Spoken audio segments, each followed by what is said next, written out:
আজকের সকাল শুরু হলো গরম গরম এক কাপ চায়ের সাথে।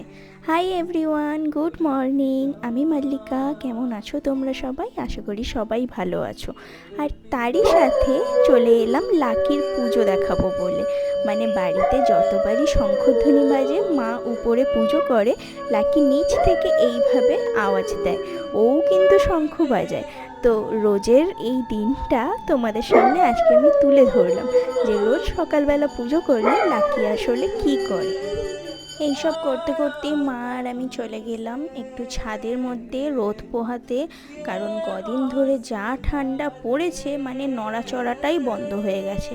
আর জানো তো, আমি কিন্তু 2 দিন হয়ে গেল চান করিনি, কারণ মা আমাকে চান করতে দেয়নি। বলল যে এই সময় যদি চান করি এত ঠান্ডার মধ্যে, তো পেটে যে আমার পুচকু আছে তারও ঠান্ডা লেগে যেতে পারে। তো আমিও ওই জন্য আর রিস্ক নিইনি। বাট ফাইনালি আজকে একটু রোদ উঠেছে, তাই আজকে কিন্তু আমি চান করে নেব।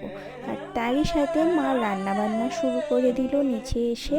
আজকে একেবারে সিম্পল খাবার হচ্ছে, সব বাঙালিদের পছন্দের খাবার। সেটা হচ্ছে আলু ভাজা, পাঁপড় ভাজা, ডাল আর ভাত। আর এখানে লাকিকে দেখো, আনাজ কাটার সাথে সাথে ওকেও দিতে হবে।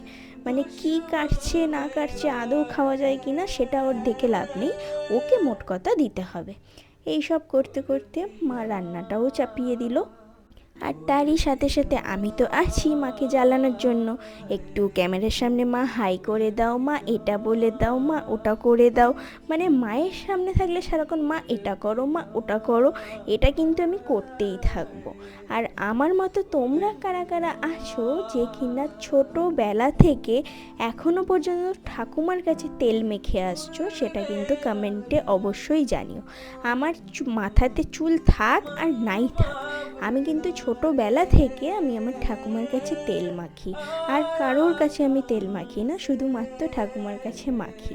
তো বিয়ে হয়ে গেছে, তাও দেখো আমি বাড়িতে এসে আমি কিন্তু ঠাকুমার কাছেই তেল মাখি। তো এইসব করতে করতে চান কমপ্লিট করে ফেললাম। এ বাড়িতে থাকলে কখন যে সকাল হয়, কখন যে দুপুর হয়, কখন যে রাত হয়, কিছুই বুঝতে পারি না। মানে টাইমটা এমনভাবেই কেটে যায়।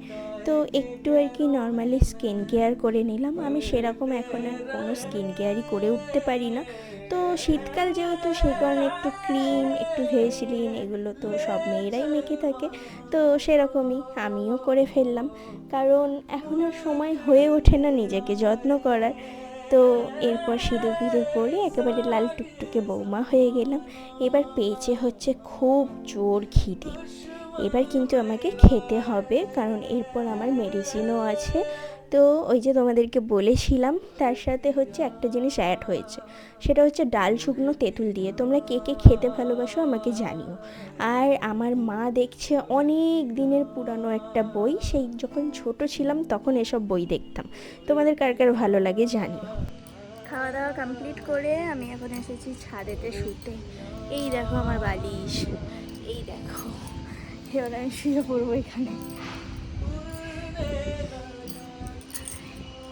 একটু শুয়ে ঘুম করবো। তারপর বিকালবেলা উঠে আবার এখানে ব্যায়াম করবো, তারপর নিচে নামবো। এই শীতকালে ছাদে শোয়ার মজাটাই কিন্তু আলাদা। তারপর একটু পরে সন্ধে নামবে, আমি হাঁটা চলা একটু শুরু করে দিলাম। কারণ হচ্ছে আমার শীতের কারণে কিনা জানি না, কয়েকদিন ধরেই কিন্তু আমার গা হাত পা ভীষণ ধরনের ব্যথা। এই সময় ব্যথা এরকম হয় কি না আমি সেটা জানি না, বাট হাঁটা চলাটা আমি করে থাকি, একদিন ছাড়া ছাড়া রোজই করে থাকি বলতে গেলে। তো আজকে আমার এই ভিডিওটা পুরো তোমাদের কেমন লাগলো তোমরা জানিও। তো এইসব করতে করতেই সময় কেটে গেল, আমি আর ভিডিওটা বাড়াচ্ছি না। ভালো লাগলে অবশ্যই চ্যানেলটা সাবস্ক্রাইব করে তোমরা আমার পাশে থেকো, আর বেল আইকনটা প্রেস করে দিও। টাটা, সবাই ভালো থেকো।